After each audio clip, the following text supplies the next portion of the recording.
Welcome to the Ministry for Foreign Affairs of Portugal. My name is Ana Paula Zacarias. I am the director of the Diplomatic Institute of Portugal, and it is my pleasure to have a series of conversations with high-level officials with a long experience with the United Nations, this in the context of the Portuguese candidature to the Security Council. And together we will discuss aspects related with Portuguese foreign policy, also about multilateralism, the United Nations, and how can Portugal make the difference if it is ever elected to the Security Council.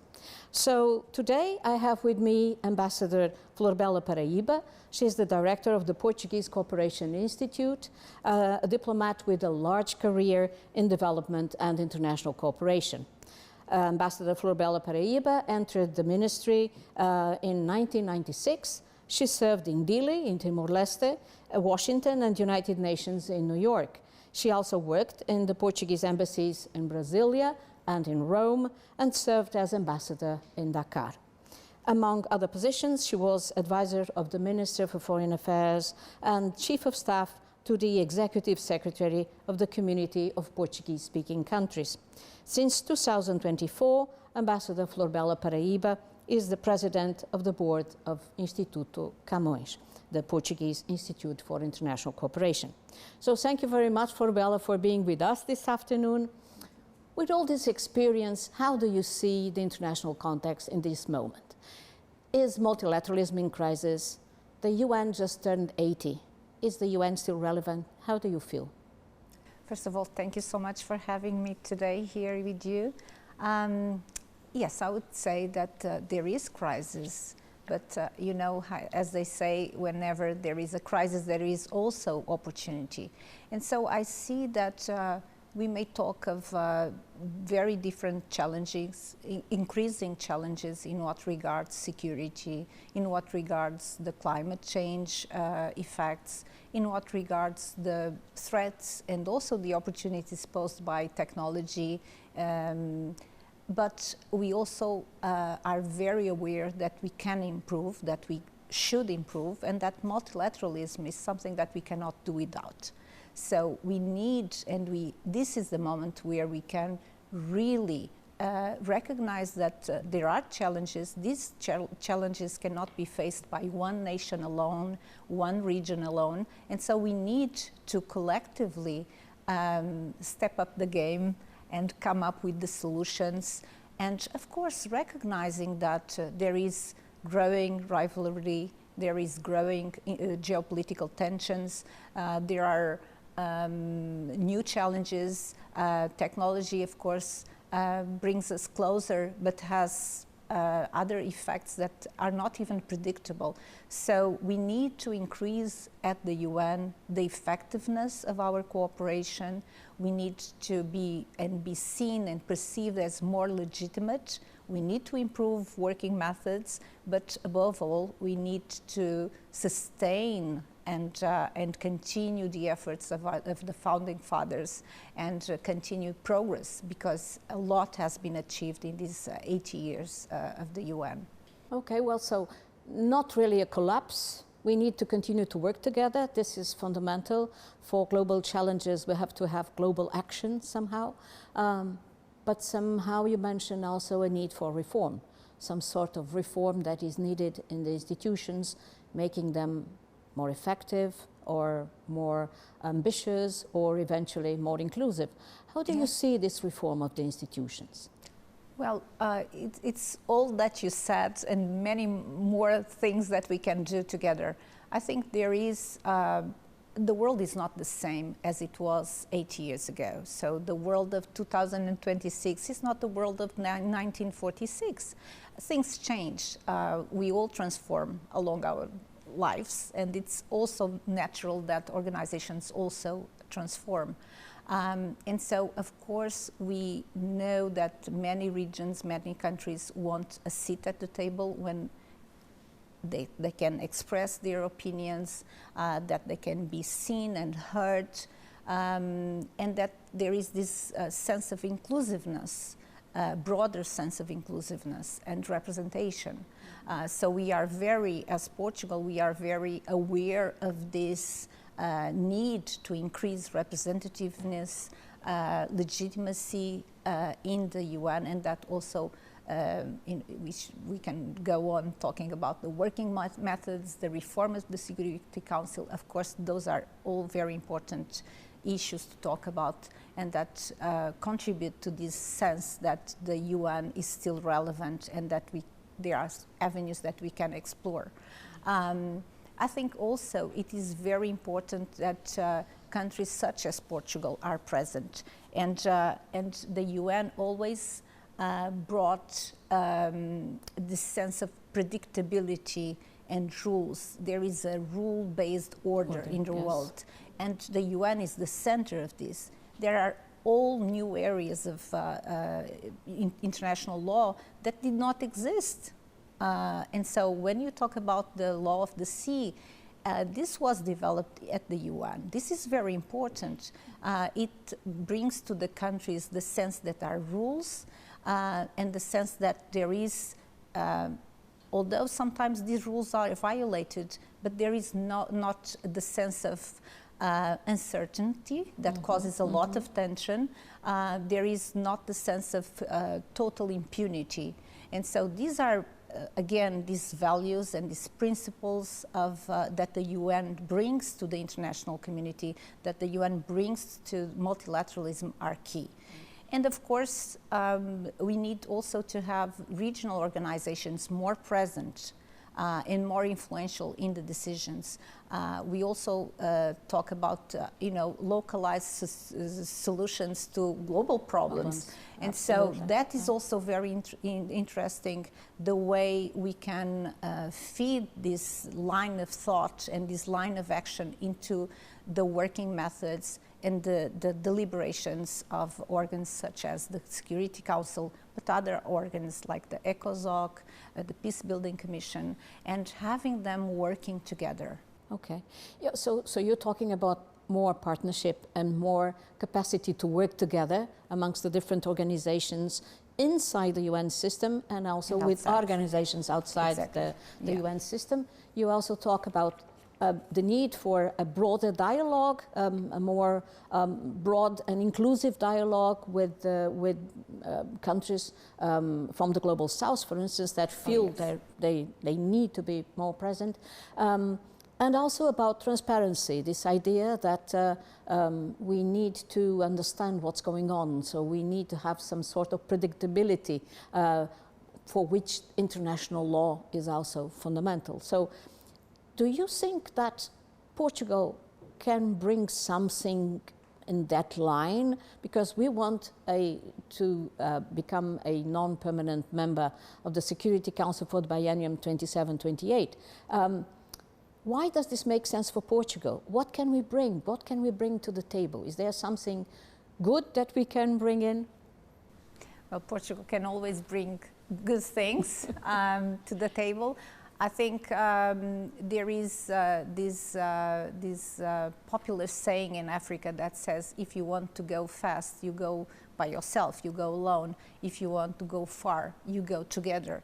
And I think Portugal embodies a lot of this spirit. We are really very credible, I would say, actors and interpreters of the way many other small, medium, even some larger powers perceive the world. And we have this capacity of bringing a dialogue together in the first place, cooperation in the first place. Even when the Security Council and other institutions of the UN may be perceived, and sometimes they are in deadlocks, if they are like, they cannot, there is no room to progress in terms of political and diplomatic agreements and negotiations. There is always avenues that we can explore in what regards an inclusive dialogue. The way Portuguese always make room to listen to the others active listening is very, very important. And I think we are very good at doing that. We should also be humble in this and not think that we know what the others are expecting from us. But I think that there is an experience that Portugal already has shown in the 3 times that it was in the Security Council, last time in 2011, 2012, that showed that we have we share the principles, we share the values, we give voice to others that are not represented at the time in the Security Council. We add geographic and diversity, size diversity to the table. And so I think this is the moment for a country such as Portugal to be present. And let me give you an example, for instance. Of course, Portugal is not a small island developing state, but we have archipelagos in Portugal. Yes. We are a coastal country in Portugal. We know some of the challenges, or at least we have an idea of some of the challenges that these countries are facing in what regards surveillance of the coast, security, exploration of the resources in the sea. We also understand the challenges of climate change. We had a very difficult winter here in Portugal this year, so we can be a voice for them.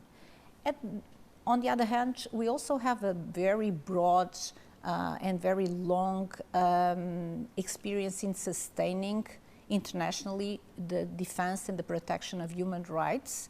The Portuguese diplomacy has been heavily involved in all the 25 years that led to the independence and the sovereignty of a new state in Asia that just that is just now a member of ASEAN, Timor-Leste, which was my first posting as a diplomat. So we contributed to the upholding of the human rights that are now under pressure.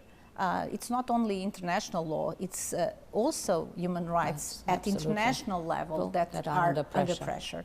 So we do have the competencies, we have the experience. We sometimes are very bold also with bringing new themes to the Security Council. Table. Yes, absolutely. So we, for instance, in terms of the children. Yes, rights of the children. All the questions regarding the environment and the protection of environment, the oceans, of course. Yes. So there is an agenda. Portugal has a very positive agenda for the Security Council, and this is the moment for countries such as Portugal, because in this context of some belligerence and not much room for agreements, for a dialogue that is non-biased, that is not transactional, we bring to the table this will, this genuine will to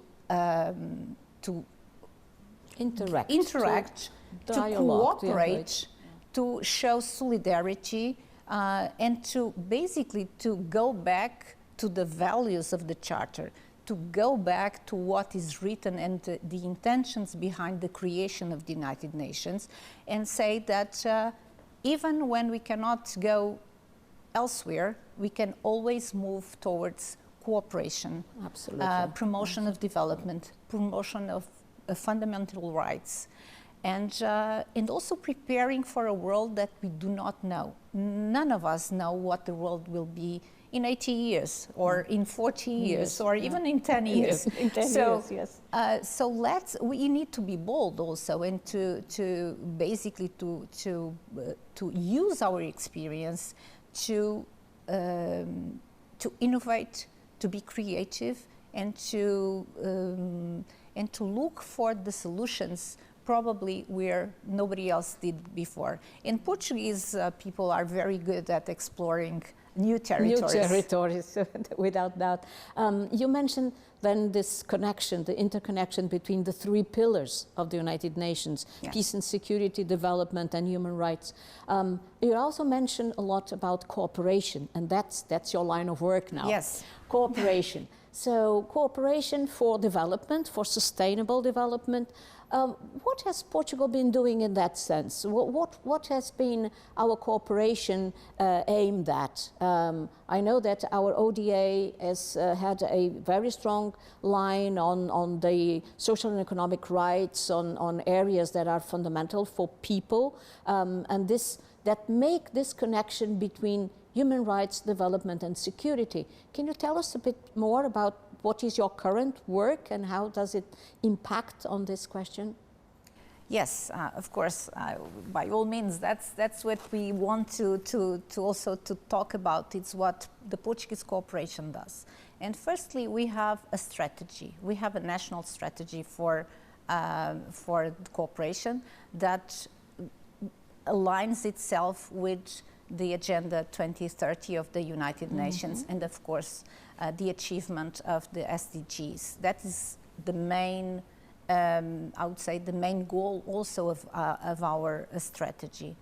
And then of course we have partnerships. Again, we are not, usually I say that we are not a country that is measured by military power or financial power or geopolitical weight, but we can be measured by the impact of our cooperation. And that is something that we are really proud, because the aim here is to transform and to sustain the changes that we help achieve in partnership. And in several vulnerable countries. And you mentioned Timor-Leste, yes, for instance. in contexts of fragility. But again, the fragility concept has changed too, because we ourselves, even the countries of the North, are very fragile. For instance, when facing environment challenges. And so going back to the strategy, of course, the SDGs are key in our strategy. The triple nexus, humanitarian, development, peace, is key in our strategy. And partnership, as I was saying, is key also. So we develop our strategy based in the priorities and the needs and the dialogue with governments, our partner governments, the communities. And that is something that we really treasure, is this dialogue with the communities, the people that are in other countries or in our country, and that are our partners in the cooperation. The entities, the institutions, being private, being public institutions, academic institutions, philanthropia. So it is a global, again, effort to bring all these actors together. And if I may, you mentioned this new forms of cooperation, bringing in people in different ways. I know that Portugal has been working on trilateral cooperation, which is something also, let's call it new, or a different way of listening to people and working together in partnership, right? Yes, I mean, I think that generally we are perceived as a reliable country, a reliable partner, a partner that values partnerships, a EU member state that has a very strong Atlantic ties, that is connected with the world. We are very connected with Africa, of course, with the Lusophone countries, but also with other countries where there is a very substantive diaspora, Portuguese diaspora. With Latin America, of course, also, many countries in Latin America, and with Asia. And this capacity that we have to bridge differences, to bring together different countries and different regions and entities that work on the same issues in different partners, but they have the same difficulty or they have the same goal, and then they can work together. And triangular cooperation is a bit like that, bringing together people, for instance, that are working on cocoa in Colombia, but also in São Tomé and Príncipe and in Portugal. And we work together. We come up with projects, with memos that we sign together to sustain this kind of projects. But more importantly than memos is the knowledge that we share, the experiences that we share, and the objectives that we achieve. And that has real impact. Again, sometimes with not so much money, you can be transformational.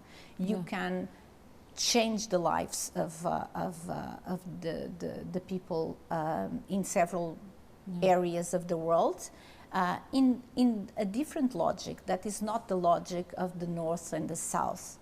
It's much more horizontal. We have a goal, we work together, we try not to duplicate, not to overlap in what others are doing. We concentrate in what we want to achieve. We focus, we give our best, and we obtain results. And I think that this is the kind of spirit in which we enter the Security Council if we get elected. So this means that you can join elements of the international cooperation for development, for sustainable development, and that has a direct impact in security, because it prevents conflict, because it prevents situations where people are affected in very different ways, and we can prevent conflict by using development and the instruments of development. This is one of the main concepts of the Portuguese idea to get into the Security Council. These three main concepts: prevent, partner, protect. So prevent, we talked already. Partnerships, you already talked also. Do you want to say anything more about these two elements, prevent and partnership? How can we do our work so that we can use these two concepts, bringing in rights, international law, the charter, and all these elements of development into the concept of security and peace? Well, I think that first of all, we need to acknowledge that peace and development come together. We cannot separate concepts that are linked: security, peace and security, of course, development and human rights, the three pillars of the United Nations. But I would concentrate into peace and security and development, because they are, two faces of the same coin, and we know that they can act together. They are interdependent, but we know that they can act together in a very positive way or a very damaging way among each other. And so I think that what we can say is that prevent, partner, protect are also the motto for Ivan Camões Institute. Because we have to prevent. It's cost effective to prevent, we know that. We know that and Portugal has a long experience, as you recalled, in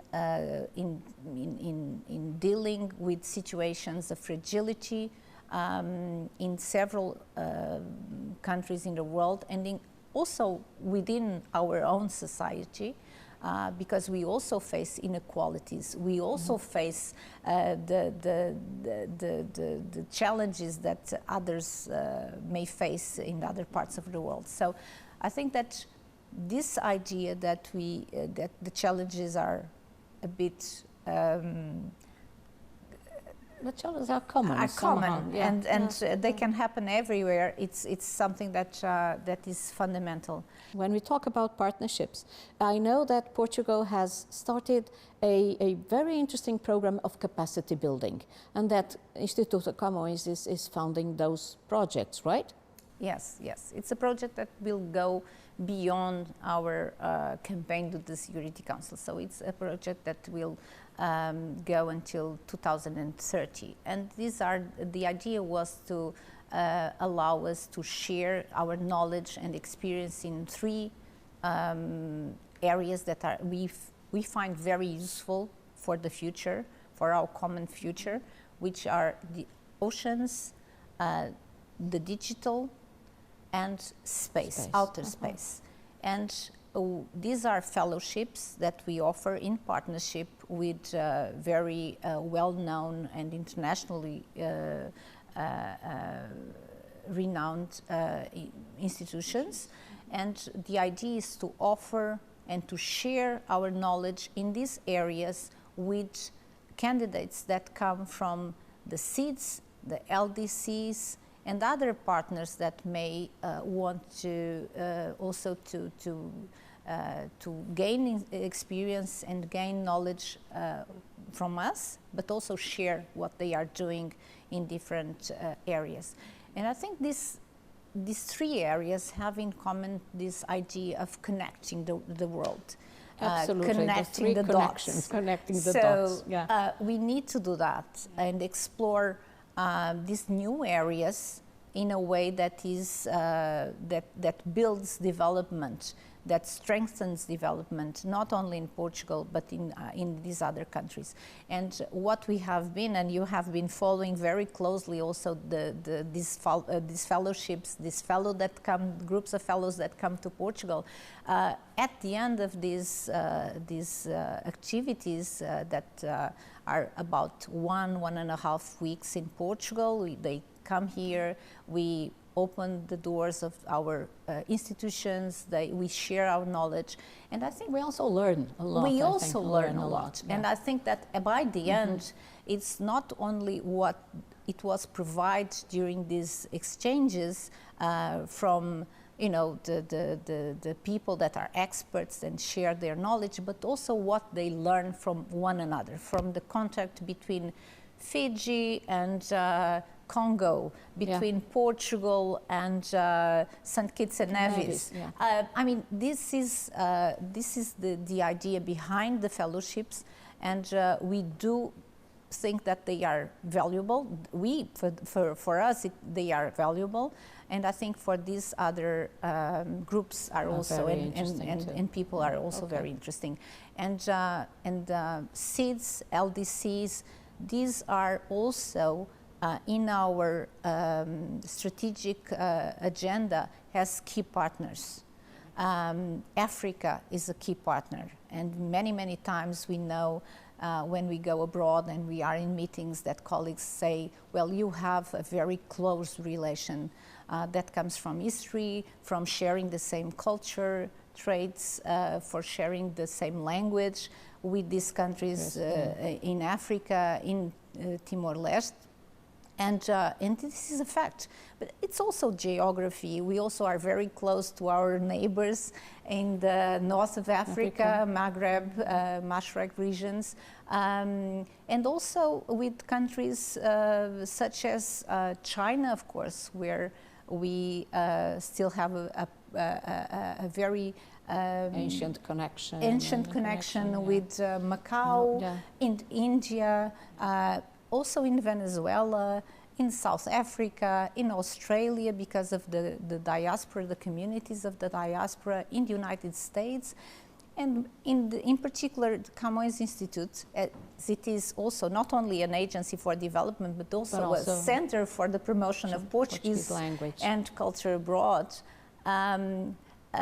experiences this interest on getting to know better Portugal, our history, our culture, and our language. And so, again, there we partner with every single individual that wants to be part of this community of Portuguese language and culture. From your perspective, this idea of prevent, partner, protect makes sense. It's not just a slogan, it's something that connects with each other and connects with our activity in the United Nations, for sure, in what we want to do in the Security Council, but also in our activities, including in our Instituto for International Cooperation and the Defense of the Portuguese Language. So thank you so much, Florbella, for being with us. It's been a pleasure, and let's hope that our candidature goes on the right direction. Thank you very much. Thank you.